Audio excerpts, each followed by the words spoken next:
And the brother dies first. NERDSoul.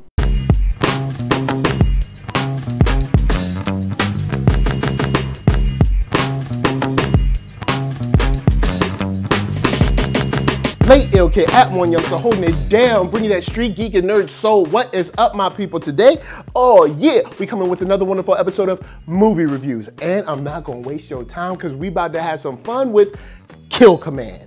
Now I know you guys know I'm an action fiend. I love action movies, and this is a military sci-fi joint that I think is definitely worth your time. So if you have Netflix, you can check it out there.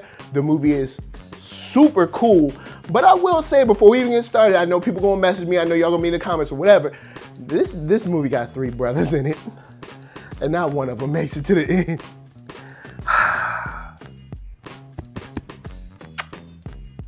But anyway, the point is, I like this movie a lot.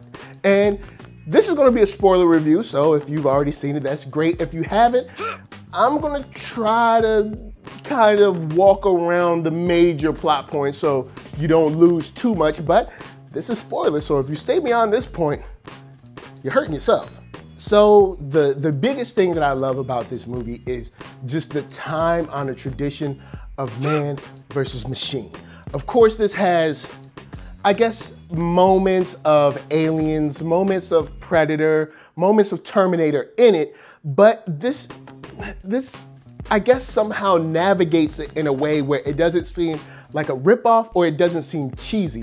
And you have these things called like techers, who are these people that, you know, are enhanced with technology. You have this training facility named Harbinger 1. They have to go there and everything seems fine at first. They just want military men that are from the Marines. They've had combat experience, and they're just going to go out there and train. That's it. All they're doing is going to train.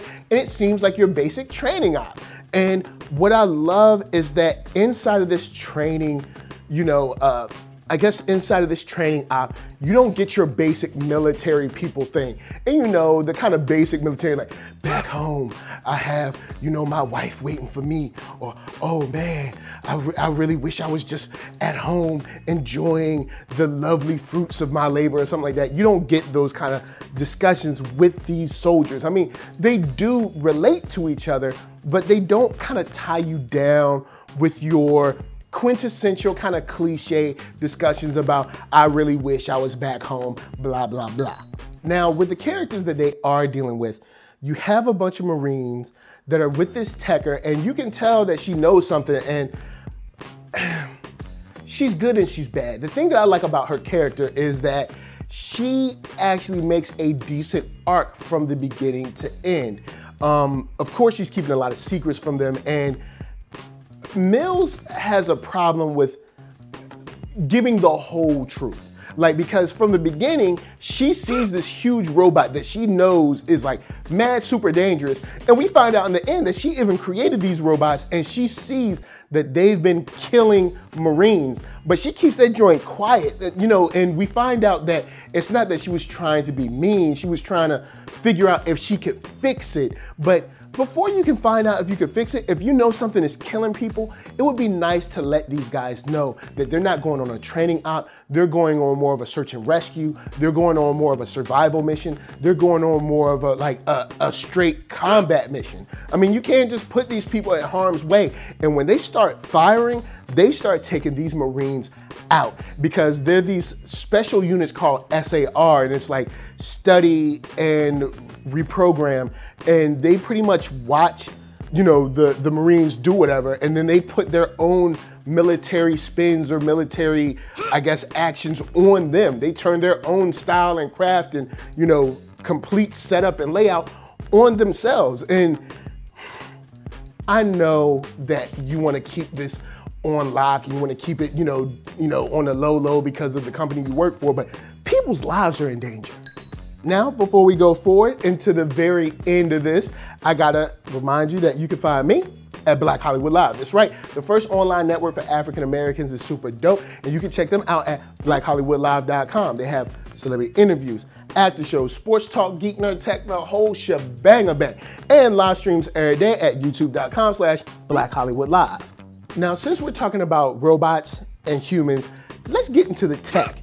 The one thing that I really like about this is that the technology that they use in this, the sci-fi that they use in this, isn't so far-fetched. Like the way the robots move seem like something that could be made in the next, say, 10 to 20, maybe 25 years.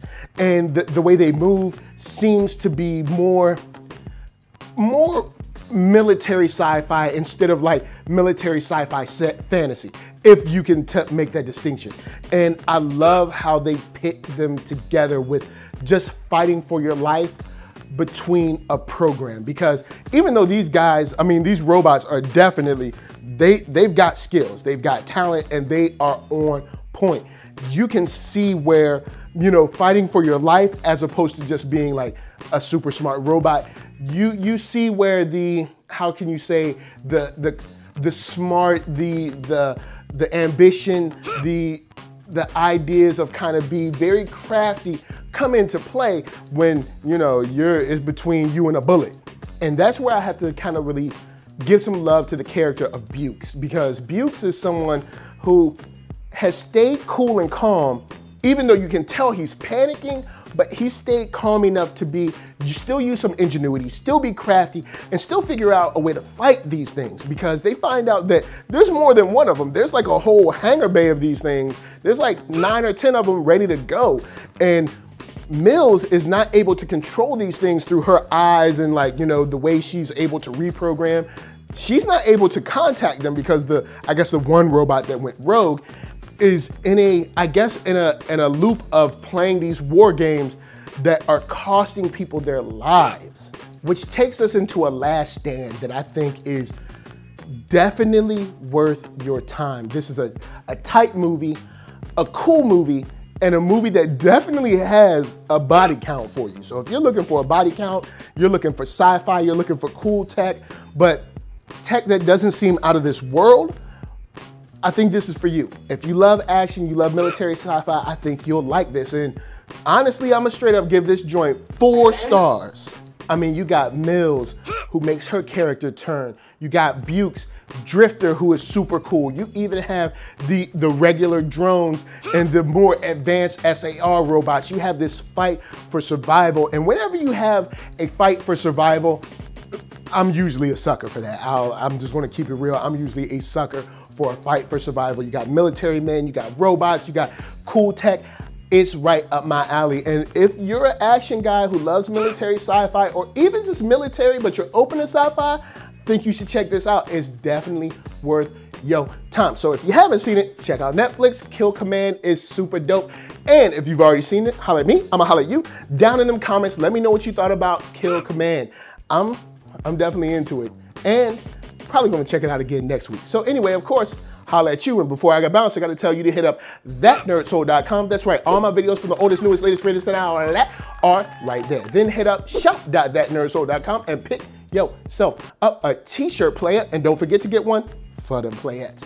Then come back here, like, comment, subscribe, and share that NERDSoul. That's right, there is no better way that I can show people that you like what you are watching. So please, LA, what up? VA, what up? RVA, you got my heart.